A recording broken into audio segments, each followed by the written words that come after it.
ನಮಸ್ಕಾರ. ಎಸ್ ನ್ಯೂಸ್ಗೆ ಸ್ವಾಗತ. ನಾನು ಎಸ್ ದೇವೇಂದ್ರಗೌಡ. ಇಂದಿನ ಮುಖ್ಯಾಂಶಗಳು. ಸಚಿವ ಸ್ಥಾನಕ್ಕೆ ದೇವರ ಮೊರೆ ಹೋದ ಬಾದರ್ಲಿ ಅಭಿಮಾನಿಗಳು, ಕಾರ್ಯಕರ್ತರು. ಕನ್ನಡ ಸಾಹಿತ್ಯ ಪರಿಷತ್ ಮಹೇಶ್ ಜೋಶಿ ಅವರ ಒಟ್ಟು ಪ್ರಕರಣ ಮುಂಬರುವ ಅಧ್ಯಕ್ಷರಿಗೆ ಪಾಠವಾಗಬೇಕು. ಜನವಸತಿ ಪ್ರದೇಶದಲ್ಲಿ ಕೈಗಾರಿಕಾ ಘಟಕ ಸ್ಥಾಪನೆಗೆ ಎನ್ಒಸಿ ಸಮ್ಮತಿ ನೀಡಬಾರದು, ಕರ್ನಾಟಕ ರೈತ ಸಂಘ. ಗೋಮರ್ಸಿ ಸರ್ಕಾರಿ ಹಿರಿಯ ಪ್ರಾಥಮಿಕ ಶಾಲೆಯ ಅಭಿವೃದ್ಧಿಗೆ ಮನವಿ. ಆರ್ಟಿಒ ಅಧಿಕಾರಿ ಮಿಂಚಿನ ಸಂಚಾರ. ಸಿಂಧನೂರಿನಲ್ಲಿ ಅವಧಿ ಮೀರಿದ ಖಾಸಗಿ ಶಾಲಾ ಕಾಲೇಜುಗಳ ಬಸ್, ಆಟೋ ವಶಕ್ಕೆ.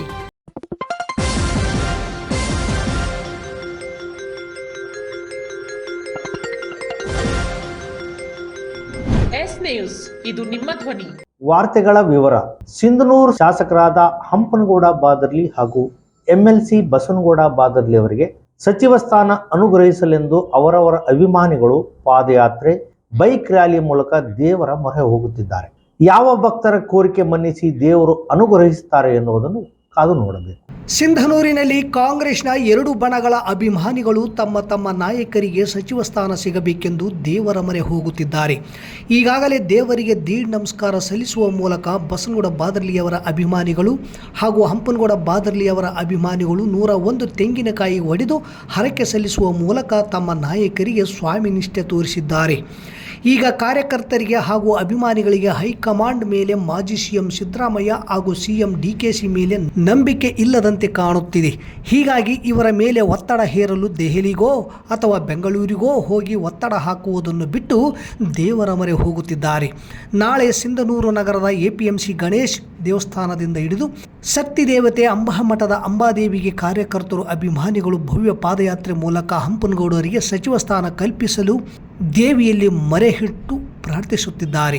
ಅದೇ ರೀತಿ ನಾಡಿದ್ದು ಬಸನಗೌಡ ಬಾದರ್ಲಿ ಅವರಿಗೆ ಸಚಿವ ಸ್ಥಾನ ಸಿಗಲಿ ಎಂದು ದಿದ್ಗಿ ಗ್ರಾಮದಿಂದ ಬೈಕ್ ರ್ಯಾಲಿ ಮೂಲಕ ಜೋಳದ ರಾಶಿ ಆಂಜನೇಯ ದೇವಸ್ಥಾನಕ್ಕೆ ತೆರಳಿ ವಿಶೇಷ ಪೂಜೆ ಹಮ್ಮಿಕೊಂಡಿದ್ದಾರೆ.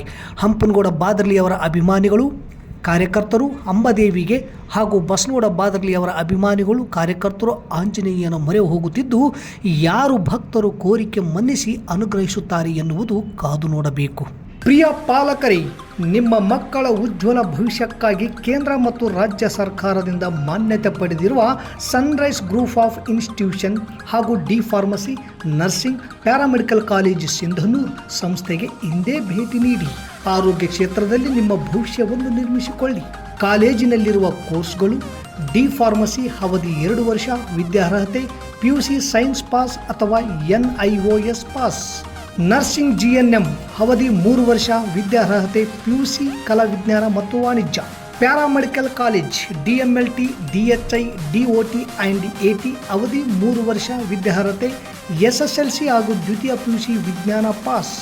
ಈ ಸಂಸ್ಥೆಯ ವಿಶೇಷತೆಗಳು: ಅನುಭವಿ ಹಾಗೂ ನುರಿತ ಉಪನ್ಯಾಸಕರಿಂದ ಬೋಧನೆ, ವಿದ್ಯಾರ್ಥಿಗಳಿಗೆ ಪ್ರಾಯೋಗಿಕ ಹಾಗೂ ವೈದ್ಯಕೀಯ ಕಲಿಕಾ ಅನುಭವವನ್ನು ಹೆಚ್ಚಿಸುವ ಉದ್ದೇಶದಿಂದ ಸಿಂಧನೂರು ಪಟ್ಟಣದ ವಿವಿಧ ಆಸ್ಪತ್ರೆಗಳಲ್ಲಿ ವೈದ್ಯರು ಮತ್ತು ಹಿರಿಯ ನರ್ಸ್ಗಳ ಮಾರ್ಗದರ್ಶನದಲ್ಲಿ ಪ್ರಾಯೋಗಿಕ ಕಲಿಕೆ. ಪ್ರತಿ ಶನಿವಾರ ತಜ್ಞ ವೈದ್ಯರಿಂದ ವಿಶೇಷ ಉಪನ್ಯಾಸ. ವಿದ್ಯಾರ್ಥಿಗಳಿಗೆ ಕಲಿಕಾ ಅನುಭವಕ್ಕಾಗಿ ಸಿಂಧನೂರು ಹಾಗೂ ವಿವಿಧ ನಗರದ ವೈದ್ಯರ ವತಿಯಿಂದ ಉಚಿತವಾಗಿ ನಡೆಯುವ ಸುಮಾರು ಆರೋಗ್ಯ ತಪಾಸಣಾ ಶಿಬಿರ ಹಾಗೂ ಸ್ವಯಂ ಪ್ರೇರಿತ ರಕ್ತದಾನ ಶಿಬಿರದಲ್ಲಿ ವಿದ್ಯಾರ್ಥಿಗಳು ಭಾಗವಹಿಸಿ ವಿಶೇಷ ಕಲಿಕಾ ಅನುಭವವನ್ನು ಪಡೆದಿರುತ್ತಾರೆ. ಸಮಾಜದಲ್ಲಿ ಆರೋಗ್ಯದ ಅರಿವು ಮೂಡಿಸುವ ಉದ್ದೇಶದಿಂದ ವಿದ್ಯಾರ್ಥಿಗಳ ಸಹಭಾಗಿತ್ವದಲ್ಲಿ ವಿವಿಧ ಆರೋಗ್ಯ ಜಾಗೃತಿ, ಆರೋಗ್ಯ ಜಾಥಾ ಕಾರ್ಯಕ್ರಮಗಳು ಹಾಗೂ ಆರೋಗ್ಯ ಶಿಕ್ಷಣ ಚಟುವಟಿಕೆಗಳನ್ನು ಹಮ್ಮಿಕೊಳ್ಳಲಾಗುತ್ತದೆ. ಪರಿಸರ ಸ್ವಚ್ಛತೆ ಮತ್ತು ಆರೋಗ್ಯಕರ ಜೀವನ ಶೈಲಿಯ ಕುರಿತು ಜನರಲ್ಲಿ ಅರಿವು ಮೂಡಿಸಲಾಗುತ್ತದೆ. ಸುಸಜ್ಜಿತ ಕಟ್ಟಡಗಳು, ಸ್ಮಾರ್ಟ್ ಕ್ಲಾಸಸ್, ಆಧುನಿಕ ಲ್ಯಾಬ್ ಸೌಲಭ್ಯಗಳು ಹಾಗೂ ಪ್ರಾಯೋಗಿಕ ತರಬೇತಿ ವ್ಯವಸ್ಥೆ. ವಿದ್ಯಾರ್ಥಿಗಳ ಸುರಕ್ಷತೆಗಾಗಿ CC ಕ್ಯಾಮೆರಾ ಅಳವಡಿಸಲಾಗಿದೆ. ವಿದ್ಯಾರ್ಥಿಗಳಿಗೆ ವಿವಿಧ ಖಾಸಗಿ ಆಸ್ಪತ್ರೆಗಳು ಹಾಗೂ ವಿವಿಧ ಫಾರ್ಮಾ ಕಂಪನಿಗಳ ಸಹಯೋಗದಲ್ಲಿ ಕ್ಯಾಂಪಸ್ ಸಂದರ್ಶನದ ಮೂಲಕ ನೇರ ಉದ್ಯೋಗದ ಅವಕಾಶವನ್ನು ಕಲ್ಪಿಸಲಾಗುತ್ತದೆ. ಪ್ರವೇಶಕ್ಕಾಗಿ ಹಿಂದೆ ಸಂಪರ್ಕಿಸಿ. ಇರ್ಫಾನ್ K, ಅಧ್ಯಕ್ಷರು, Sunrise D pharmacy, nursing, paramedical college, Vasavi ಕಲ್ಯಾಣ ಮಂಟಪದ ಮುಂಭಾಗ, PWD ಕ್ಯಾಂಪ್, ರಾಯಚೂರು ರಸ್ತೆ, ಸಿಂಧನೂರು. Mobile number 8197143588, 8904242655, 9036731385. ನಾನು ಅಧ್ಯಕ್ಷ. ಸಚಿವ ಸಂಪುಟದ ಸ್ಥಾನಮಾನ ಇದೆ. ಹೆಚ್ಚಿಗೆ ಮಾತನಾಡಿದರೆ ನಿಮ್ಮ ಮೇಲೆ ಕೇಸ್ ಹಾಕಿ ಅಲೆಯುವಂತೆ ಮಾಡುತ್ತೇನೆ. ನಾನು ಹೇಳಿದ್ದೇ ವೇದವಾಕ್ಯವೆಂದು ಇಡೀ ತನ್ನ ಕಾಲಾವಧಿಯಲ್ಲಿ ಜೋಶಿ ಕಸಾಪ ನಡೆಸಿದ ಪರಿ ತನಗೆ ಬೇಕಾದ ಹಾಗೆ ಬೈಲಾ ತಿದ್ದುಪಡಿ ಮಾಡಿ ಯಾರೂ ಚಕಾರ ಎತ್ತಕೂಡದು, ಎತ್ತಿದರೆ ಅವರ ಸದಸ್ಯತ್ವ ರದ್ದು. ಹೀಗೆ ಅಧಿಕಾರಶಾಹಿ ಆಡಳಿತ ನಡೆಸಿದ ಮಹೇಶ್ ಜೋಶಿ ಕೊನೆಗೆ ತನ್ನ ಸದಸ್ಯತ್ವ ರದ್ದಾಗಿದ್ದು ವಿಪರ್ಯಾಸ. ಕೇಂದ್ರ ಸಾಹಿತ್ಯ ಪರಿಷತ್ ಅಧ್ಯಕ್ಷ ಚುನಾವಣೆಗೆ ಸ್ಪರ್ಧೆ ಮಾಡಿದಾಗ ಚುನಾವಣೆಯನ್ನು ಒಂದು ಧಾರ್ಮಿಕ ಸಂಸ್ಥೆಯ ಚುನಾವಣೆ ರೀತಿ ಬಳಸಿಕೊಂಡು ಆ ವಿಭಾಗದವರು ಎಂದು ಕಸಾಪ ಚುನಾವಣೆಯಲ್ಲಿ ಮಧ್ಯಪ್ರವೇಶ ಮಾಡಿರಲಿಲ್ಲ. ಆದರೆ ಜೋಶಿ ಅದನ್ನು ಮಾಡಿಸಿಯೇ ಬಿಟ್ಟರು. ಗೆದ್ದು ಅಧ್ಯಕ್ಷರಾಗಿ ಸಚಿವ ಸಂಪುಟ ಸ್ಥಾನಮಾನ ಗಿಟ್ಟಿಸಿಕೊಂಡು ಮೆರೆದ ಸ್ಥಿತಿ ಎಲ್ಲರಿಗೂ ಗೊತ್ತು. ಯಾರ ಮಾತು ಸರಿಯಾಗಿ ಕೇಳಿಸಿಕೊಳ್ಳುವ ವ್ಯವಧಾನವಿಲ್ಲದ ಈ ಮನುಷ್ಯ ಜಿಲ್ಲಾ ಅಧ್ಯಕ್ಷರಾಗಿ ಚುನಾಯಿತರಾದವರ ಮಾತು ಕೇಳಿಸಿಕೊಳ್ಳಲು ತಯಾರಿಲ್ಲದೆ ಹೆಚ್ಚು ಮಾತನಾಡುವ ಜಿಲ್ಲಾ ಅಧ್ಯಕ್ಷರಿಗೆ ಅವರ ಜಿಲ್ಲೆಯ ಇತರರಿಂದ ಕಿರುಕುಳ ಕೊಡಿಸುವುದು, ನೋಟಿಸ್ ಕೊಡುವುದು, ಕೇಸ್ ಹಾಕುತ್ತೇನೆಂದು ಬೆದರಿಸುವುದು ಇದು ಇಡೀ ಅವರ ಅವಧಿಯಲ್ಲಿ ನಡೆದುಕೊಂಡು ಬಂದ ಪರಿ. ಎಲ್ಲರ ವಿರೋಧದ ನಡುವೆಯೂ ತನಗೆ ಬೇಕಾದ ಹಾಗೆ ಬೈಲಾ ತಿದ್ದುಪಡಿ ಮಾಡಿ ತನ್ನ ವಿರುದ್ಧ ಯಾರು ಮಾತನಾಡದಂತೆ ನೋಡಿಕೊಂಡವರು. ವಿರೋಧಿಸಿದ ಹಿರಿಯ ಸಾಹಿತಿಗಳ ಜೊತೆ ಕಿರಿಕಿರಿ ಮಾಡುತ್ತಾ ಅವರ ಸದಸ್ಯತ್ವವೇ ಇಲ್ಲದಂತೆ ಮಾಡಿದವರು. ತಾನೇ ಚೊಕ್ಕ ಬಂಗಾರ ಎಂಬಂತೆ ಬಿಂಬಿಸಿದ ಜೋಶಿ ಕೊನೆಗೂ ಹಣಕಾಸಿನ ಅವ್ಯವಹಾರ ಕುರಿತು ಕೋರ್ಟ್ ಅಲೆಯುವಂತೆ ಆಗಿದ್ದು, ಅಧ್ಯಕ್ಷಗಿರಿ ಕಳೆದುಕೊಂಡಿದ್ದು ಅವ್ಯವಹಾರ ಆಗಿದೆ ಎಂದು ಸಹಕಾರ ಸಂಸ್ಥೆ ವರದಿ ನೀಡಿದೆ. ಹೀಗೆ ಜೋಶಿ ಅವರ ಸದಸ್ಯತ್ವ ರದ್ದಾಗಿದೆ. ಇವೆಲ್ಲವೂ ಕನ್ನಡ ಸಾಹಿತ್ಯ ಪರಿಷತ್ತಿಗೆ ಒಂದು ಪಾಠ. ಇನ್ನೇನು ಇದೇ ವರ್ಷ ಮತ್ತೆ ಚುನಾವಣೆ ಬರಲಿದೆ. ಮುಂದೆ ಇದಾಗದಂತೆ ನೋಡಿಕೊಳ್ಳುವುದು ಪ್ರತಿಯೊಬ್ಬ ಅಜೀವ ಸದಸ್ಯನ ಕರ್ತವ್ಯ. ಹಾಗೂ ಮುಂದೆ ರಾಜ್ಯ ಅಧ್ಯಕ್ಷಗಿರಿಗೆ ಸ್ಪರ್ಧೆ ಮಾಡುವವರು ಇತ್ತ ಕಡೆ ಲಕ್ಷ್ಯ ವಹಿಸಬೇಕು. ಈ ಸೋಂಕು ತಾಗದಂತೆ ನಿಗಾ ವಹಿಸಬೇಕು. ಇದನ್ನು ಚುನಾವಣಾ ಸಂದರ್ಭದಲ್ಲಿ ಅಜೀವ ಸದಸ್ಯರು ಸದಾ ನೆನಪಿಸಬೇಕು.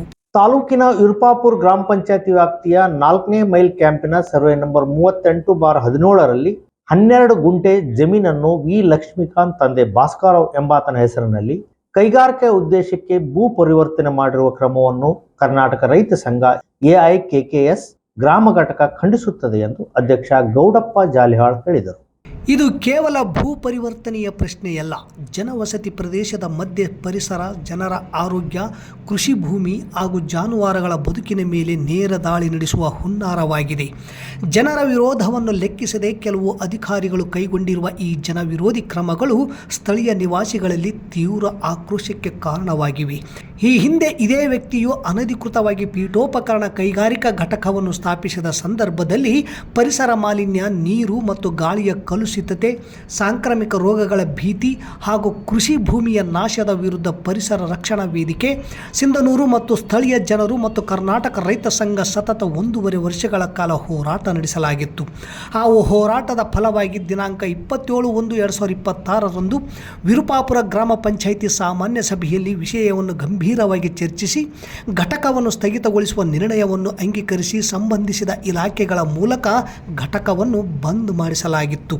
ಈಗ ಹಿಂದಿನ ಸಾಮಾನ್ಯ ಸಭೆಯ ನಿರ್ಣಯವನ್ನು ಧಿಕ್ಕರಿಸಿ ಮತ್ತೆ ಕೈಗಾರಿಕಾ ಘಟಕಕ್ಕೆ ನಿರಾಪೇಕ್ಷಣ ಪತ್ರ NOC ಸಮ್ಮತಿ ನೀಡುವುದು ಗ್ರಾಮ ಪಂಚಾಯಿತಿ ಜನಪರ ಬದ್ಧತೆಗೆ ವಿರುದ್ಧವಾದ ಕ್ರಮವಾಗಲಿದೆ. ಇದು ಸ್ಥಳೀಯ ಜನರ ಆರೋಗ್ಯ, ಪರಿಸರ ಹಾಗೂ ಜೀವನೋಪಾಯದ ಮೇಲೆ ವಿನಾಶಕಾರಿ ಪರಿಣಾಮ ಬೀರುವುದರಲ್ಲಿ ಯಾವುದೇ ಸಂಶಯವಿಲ್ಲ. ಜನರ ಆಶೋತ್ತರಗಳಿಗೆ ವಿರುದ್ಧವಾಗಿ ಕೈಗಾರಿಕಾ ಘಟಕಕ್ಕೆ ಅವಕಾಶ ನೀಡುವ ಯಾವುದೇ ಪ್ರಯತ್ನ ನಡೆದರೆ ಕರ್ನಾಟಕ ರೈತ ಸಂಘ ಗ್ರಾಮ ಘಟಕ 4ನೇ ಮೈಲ್ ಕ್ಯಾಂಪ್ ಹಾಗೂ ಸ್ಥಳೀಯ ಗ್ರಾಮಸ್ಥರು ಗ್ರಾಮ ಪಂಚಾಯತ್ ಕಚೇರಿ ಎದುರು ಅನಿರ್ದಿಷ್ಟಾವಧಿ ಹೋರಾಟ ನಡೆಸಲು ಬದ್ಧರಾಗಬೇಕಾಗುತ್ತದೆ ಎಂದರು. ಅದರ ಸಂಪೂರ್ಣ ಹೊಣೆಗಾರಿಕೆ ಸಂಬಂಧಿಸಿದ ಅಧಿಕಾರಿಗಳ ಮೇಲೆಯೇ ಇರುತ್ತದೆ. ಜನರ ಬದುಕು ಮತ್ತು ಪರಿಸರದ ರಕ್ಷಣೆ ನಮ್ಮ ಹಕ್ಕು, ಅದಕ್ಕಾಗಿ ಹೋರಾಟ ನಮ್ಮ ಕರ್ತವ್ಯವಾಗಿದೆ ಎಂದರು. ಈ ಸಂದರ್ಭದಲ್ಲಿ ಪ್ರಧಾನ ಕಾರ್ಯದರ್ಶಿ ರಂಗಪ್ಪ ನಾಯಕ್, ಉಪಾಧ್ಯಕ್ಷ ಎಂ ಶಂಕರ್, ಕಾರ್ಯದರ್ಶಿ ಮುತ್ತುರಾಜ್, ಖಜಾಂಚಿ ಕನಕಪ್ಪ ಮುರ್ಣಿ, ಕಾರ್ಯಕಾರಿ ಸಮಿತಿ ಸದಸ್ಯರಾದ ಅಮರೇಶಪ್ಪ ಕುಂಬಾರ್, ಸಣ್ಣ ಈರಪ್ಪ, ರಾಮಣ್ಣ ಬೆಂಗಳೂರು, ಮೌಲಪ್ಪ ಹಾರಾಪುರ್, ಆನಂದಪ್ಪ, ಬಸವರಾಜ್ ಹಂಚಿನಾಳ್, ನಾಗರಾಜ್ ಮಡಿವಾಳ್, ರಾಜು ಧರಗಯ್ಯ ಸೇರಿದಂತೆ ಅನೇಕರು ಇದ್ದರು.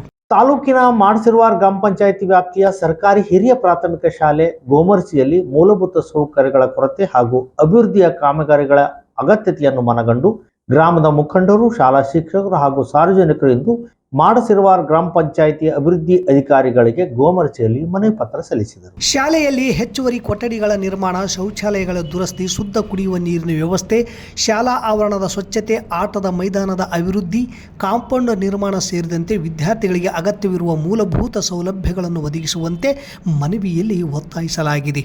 ಸರ್ಕಾರಿ ಶಾಲೆಗಳಲ್ಲಿ ಗುಣಮಟ್ಟದ ಶಿಕ್ಷಣದ ಜೊತೆಗೆ ಅಗತ್ಯ ಮೂಲ ಸೌಕರ್ಯಗಳು ಲಭ್ಯವಾಗುವುದು ಅತ್ಯಂತ ಮುಖ್ಯವಾಗಿದ್ದು, ಗೋಮರ್ಸಿ ಶಾಲೆಯ ಅಭಿವೃದ್ಧಿಗೆ ಗ್ರಾಮ ಪಂಚಾಯಿತಿ ಪಂಚಾಯಿತಿ ಹಾಗೂ ಸಂಬಂಧಿಸಿದ ಇಲಾಖೆಗಳು ವಿಶೇಷ ಗಮನ ಹರಿಸಬೇಕೆಂದು ನಿರುಪಾಧಿಕೆ ಗೋಮರ್ಶಿ ಆಗ್ರಹಿಸಿದರು. ಮನವಿ ಸ್ವೀಕರಿಸಿದ ಗ್ರಾಮ ಪಂಚಾಯಿತಿ ಅಭಿವೃದ್ಧಿ ಅಧಿಕಾರಿಗಳು ಶಾಲೆಯ ಸಮಸ್ಯೆಗಳನ್ನು ಪರಿಶೀಲಿಸಿ ನಿಯಮಾನುಸಾರ ಅಗತ್ಯ ಕ್ರಮ ಕೈಗೊಳ್ಳುವುದಾಗಿ ಭರವಸೆ ನೀಡಿದರು. ಈ ಸಂದರ್ಭದಲ್ಲಿ ಶಾಲಾ ಶಿಕ್ಷಕರು, ಗ್ರಾಮಸ್ಥರಾದ ಅಪ್ಪಯ್ಯ, ಸಂಸುದ್ದೀನ್, ಉಮೇಶ್ ಉಪ್ಪಾರ್, ವಿರುಪಣ್ಣ, ಅಜ್ಮೀರ್ ಸಾಬ್, ನಾಗಪ್ಪ, ವೀರೇಶ್ ಸೇರಿದಂತೆ ಅನೇಕ ಸಾರ್ವಜನಿಕರು ಉಪಸ್ಥಿತರಿದ್ದರು. ಇವತ್ತು ಬೆಳಗ್ಗೆಯಿಂದ ಒಂದೇನೋ ಸರ್ಕಾರಿ ಶಾಲೆಯ ಉಳಿವಿನ ಅಳಿವಿನ ಏನಪ್ಪ ವಾಸ್ತವದ ಪರಿಸ್ಥಿತಿಯನ್ನು ದಿನನಿತ್ಯ ನೀವು ನೋಡ್ತಾ ಇದ್ದೀರಿ. ಹಾಗಾಗಿ ನಮ್ಮೂರು ಶಾಲೆಯನ್ನು ನಾವು ಕಾಪಾಡ್ಕೋಬೇಕು. ಇವತ್ತು ಭಾಳಷ್ಟು ಕುಡಿಯುವ ನೀರಿನ ಏನು ಸರ್ಕಾರಿ ಶಾಲೆ ಆರಂಭಗೊಂಡಿದೆ, ಶೈಕ್ಷಣಿಕ ವರ್ಷ ಆರಂಭಗೊಂಡ ಕಾರಣಕ್ಕಾಗಿ ಮಕ್ಕಳಿಗೆ ಕುಡಿಯುವ ನೀರಿನ ವ್ಯವಸ್ಥೆಯನ್ನು ಮಾಡಬೇಕಾದಂಥ ಕಾರ್ಯ ಸರ್ಕಾರಿ ಶಾಲೆಯದ್ದು. ಮತ್ತು ಕುಡಿಯುವ ನೀರನ್ನು ಮಾಡಬೇಕಂತಂದರೆ ಏನು ಮೊದಲನೇದಾಗಿ ತೊಟ್ಟಿಗಳಾಗಲಿ ನಲ್ಲಿಗಳಾಗಲಿ ಸ್ವಚ್ಛತೆಯಿಂದ ಕೂಡಿರಬೇಕು. ಮತ್ತು ಅವು ಯಾವುದೇ ಕಾರಣಕ್ಕೂ ಮಕ್ಕಳಿಗೆ ಅನಾಹುತಗಳನ್ನು ಸೃಷ್ಟಿ ಮಾಡುವಂತಿರಬಾರ್ದು ಅನ್ನೋ ಕಾರಣಕ್ಕೋಸ್ಕರ ಈ ತೊಟ್ಟಿಯನ್ನು ಕ್ಲೀನ್ ಮಾಡ್ತಾ ಇದ್ದೀವಿ.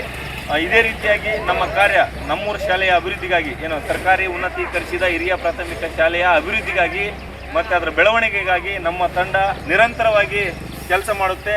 ಇಲ್ಲಿ ಹಲವಾರು ರೀತಿಯಾದಂಥ ಸಮಸ್ಯೆಗಳಿದ್ದಾವೆ ನಮ್ಮ ಸರ್ಕಾರಿ ಶಾಲೆಯಲ್ಲಿ. ಹಾಗಾಗಿ ಅವುಗಳನ್ನು ಒಂದೊಂದಾಗಿ ಪರಿಹರಿಸಿ ನಮ್ಮೂರು ಶಾಲೆಯನ್ನು ಕಾಪಾಡುವಂಥ ಕೆಲಸಕ್ಕೆ ನಮ್ಮ ತಂಡ ಸದಾ ಸಕ್ರಿಯವಾಗಿ ಕೆಲಸ ಮಾಡುತ್ತೆ. ಸಿಂಧನೂರು ನಗರಕ್ಕೆ ಜಿಲ್ಲಾ RTO ಅಧಿಕಾರಿ ರಾಜೇಶ್ ಎಂ ಆಗಮಿಸಿ ಮಿಂಚಿನ ಕಾರ್ಯಾಚರಣೆ ನಡೆಸಿ ಸಾರಿಗೆ ನಿಯಮ ಉಲ್ಲಂಘಿಸಿದ ಪರಿಶ್ರಮ ಕೋಚಿಂಗ್ ಸೆಂಟರ್ ತುರುಯಾಳ್, ಜ್ಞಾನ ಗಂಗೋತ್ರಿ ಆಂಗ್ಲ ಮಾಧ್ಯಮ ಶಾಲೆ ಸಿಂಧನೂರು ಹಾಗೂ ಹೆಸರೇ ಇಲ್ಲದ ಆಟೋ ಸೇರಿ 2 ಖಾಸಗಿ ಶಾಲಾ ಕಾಲೇಜುಗಳ ಬಸ್ ಮತ್ತು ಆಟೋಗಳನ್ನು ವಶಕ್ಕೆ ಪಡೆದು ಸಾರಿಗೆ ನಿಯಮಗಳನ್ನು ಕಟ್ಟುನಿಟ್ಟಾಗಿ ಪಾಲನೆಗೆ ಸೂಚಿಸಿದರು. ತಪ್ಪಿದರೆ ಮುಲಾಜಿಲ್ಲದೆ ಕ್ರಮ ಕೈಗೊಳ್ಳುವುದಾಗಿ ಎಚ್ಚರಿಕೆ ನೀಡಿದರು. ಸಾರಿಗೆ ನಿಯಮಗಳ ಪ್ರಕಾರ 15 ವರ್ಷಗಳ ಮೇಲ್ಪಟ್ಟ ಯಾವುದೇ ವಾಹನಗಳಿದ್ದರೂ ಅವುಗಳನ್ನು ರಸ್ತೆಗೆ ಇಳಿಸಬಾರದು. ಈಗ ಶಾಲಾ ಕಾಲೇಜುಗಳು ಪ್ರಾರಂಭ ಆಗಿದ್ದು ವಿದ್ಯಾರ್ಥಿಗಳ ಹಿತದೃಷ್ಟಿಯಿಂದ ಶಾಲಾ ಕಾಲೇಜುಗಳ ಬಸ್ಸುಗಳ ಮೇಲೆ ಸಾರಿಗೆ ಇಲಾಖೆಯು ಹೆಚ್ಚಿನ ನಿಗಾ ವಹಿಸಿದ್ದು ಪ್ರತಿಯೊಬ್ಬರೂ ಸಾರಿಗೆ ನಿಯಮಗಳನ್ನು ಪಾಲನೆ ಮಾಡಲೇಬೇಕು. ಜೊತೆಗೆ ಆಟೋಗಳಲ್ಲಿ ನಿಗದಿತ ಸೀಟ್ಗಳಿಗಿಂತ ಹೆಚ್ಚು ವಿದ್ಯಾರ್ಥಿಗಳನ್ನು ಕೂರಿಸಿಕೊಂಡರೆ ಯಾವುದೇ ಮುಲಾಜಿಲ್ಲದೆ ಕ್ರಮ ಕೈಗೊಳ್ಳಲಾಗುವುದು.